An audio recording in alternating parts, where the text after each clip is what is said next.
I can swear, I can joke.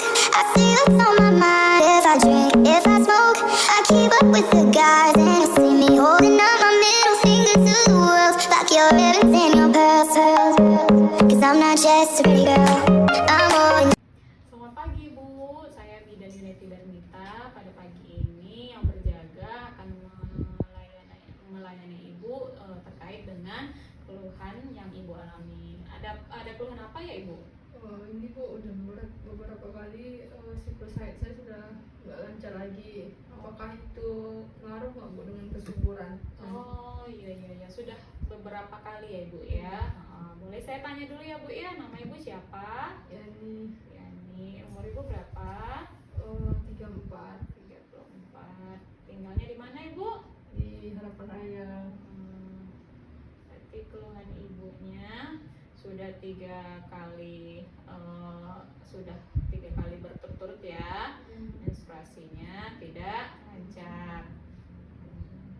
Begini ya Bu ya, kadang kalau menstruasi kita tidak lancar itu dipengaruhi berbagai faktor. Apakah Ibu sebelumnya memakai alat kontrasepsi? Pakai apa Ibu? Pakai kontrasepsinya pil, suntik, implan. Suntik Bu. Suntik, iya. Biasa memang seperti itu Bu. Kalau KB suntik itu kadang memang menstruasi kita tidak lancar. Apalagi kalau yang suntiknya 3 bulan. Kebagian kalau yang suntik 3 bulan itu memang tidak mens sama sekali. Ibu yang suntik 1 bulan apa yang 3 bulan? 1 bulan. Yang 1 bulan. Mungkin bisa jadi karena akhir-akhir ini Ibu sering kelelahan atau banyak pikiran. Jadi hormonnya memang tidak stabil ya Bu ya.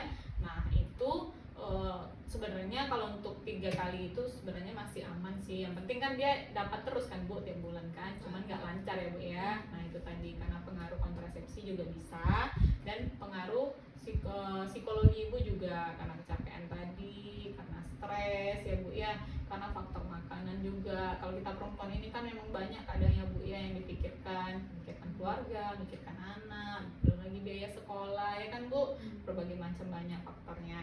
Nah, kalau misalnya sekarang ini kondisi Ibu masih dalam pemakaian kontrasepsi, nah, kemudian siklus men Ibu tidak teratur, itu tidak sebenarnya masih kategori aman sih Bu ya, karena pengaruh dari hormon dan kontrasepsi tadi. Jadi untuk saat ini sebenarnya tidak perlu ada yang Ibu takutkan. Tapi nanti kalau misalnya udah berapa lama ya Ibu kira-kira pakai kontrasepsinya?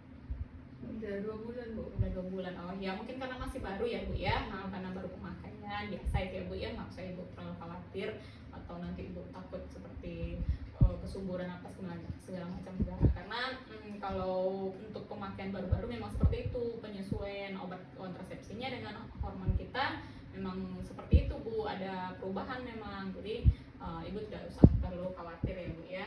Dan banyak faktor sih sebenarnya yang bisa mempengaruhi kesuburan antara Ibu dan suami. Salah satunya itu tadi, kalau dari segi kontrasepsi ya itulah efeknya, kadang mensnya kita nggak teratur. Terus dari segi makanan juga mempengaruhi loh Ibu. Kadang kan kita sekarang banyak makanan yang cepat saji tuh.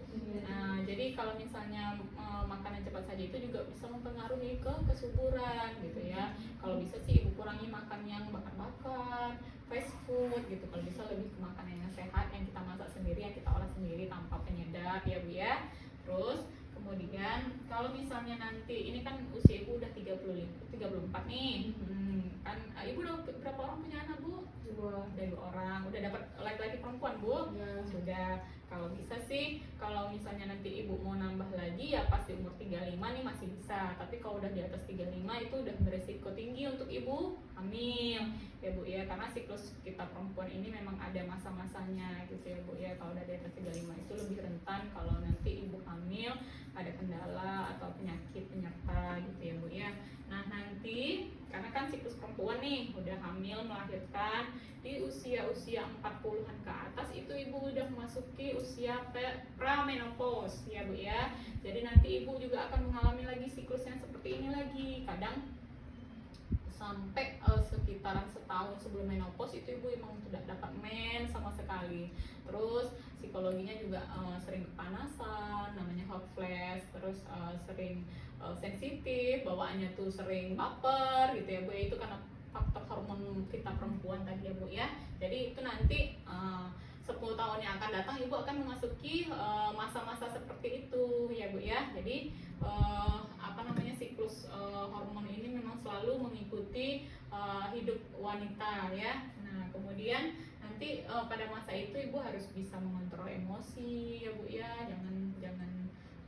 Jangan stres gitu. Kalau misalnya nanti ada kendala memasuki usia menopause, ibu harus konsultasikan ke pasangan, konsultasikan ke tenaga kesehatan juga jika memang ada kendala yang berarti ya Bu ya. Kemudian pemeriksaan ini juga berhubungan dengan pemeriksaan penyakit menular seksual. Nah kan biasa tuh kebanyakan kita nih kan nggak tahu ya Bu ya dari mana virus itu berasal. Yang penting kita jaga keharmonisan kita dalam berkeluarga ya Bu ya. Takutnya kan kita nanti dapat penyakit menular seksual itu juga bisa mempengaruhi kesuburan Bu. Kalau misalnya cakap ya Bu ya, suami kita nanti dia di luar ada berhubungan dengan orang lain gitu. Nah kemudian kita nggak tahu, kemudian dia juga berhubungan sama kita, kan itu kita nggak tahu juga tuh kan virusnya pindah-pindah apa segala macam. Nah di sana juga bisa jadi faktor pencetus timbulnya penyakit menular seksual itu. Nah sebaiknya sih seumurannya ibu ini rutin pemeriksaan penyakit menular seksual itu Bu, seperti hepatitis, terus sifilis, HIV ya Bu ya. Biasanya kalau di rumah sakit, di puskesmas biasanya ada tuh Bu kalau untuk ini pemeriksaannya untuk deteksi awal dininya gitu ya Bu ya. Kalau untuk perempuan seumuran ibu ini juga rentan tuh kayak pemeriksaan terkena penyakit kanker. Nah, kalau kita perempuan di Indonesia ini lebih ke kanker serviks atau kanker payudara. Nah, untuk itu ibu dianjurkan selalu lebih peduli dengan kesehatan badan ibu sendiri ya Bu ya. Nah, kayak yang ini keluhan ibu tadi udah 3 bulan berturut-turut nggak dapat mens. Kalau untuk sementara sih aman ya Bu ya, karena ibu baru 2 bulan pemakaian kontrasepsi. Jadi dia biasa masa peralihan hormon. Jadi tidak perlu ibu khawatir. Tapi nanti kalau misalnya ibu ada kendala lagi atau mungkin misalnya ada rasa nyeri ketika haid atau terasa benjolan atau misalnya darah haidnya keluar lebih banyak gitu, atau memang tidak dapat mens sama sekali setelah sekian lama beberapa waktu, sementara ibu ada keluhan, ibu harus cepat langsung ke sini lagi ya Bu ya, berobat ke kami atau ke tenaga kesehatan lainnya yang terdekat ya Bu. Bagaimana, apakah ibu ngerti dengan semua penjelasan saya tadi? Mengerti. Ada pertanyaan Bu? Tidak. Oh iya, baiklah.